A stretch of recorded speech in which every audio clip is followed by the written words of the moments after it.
لا تأمنا على يوسف وإنا له لناصحون أرسله معنا غدا يرتع ويلعب وإنا له لحافظون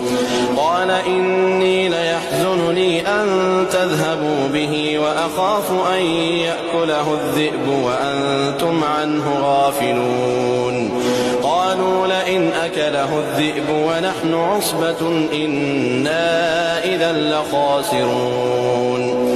فلما ذهبوا به وأجمعوا أن يجعلوه في غيابة الجب وأوحينا إليه لتنبئنهم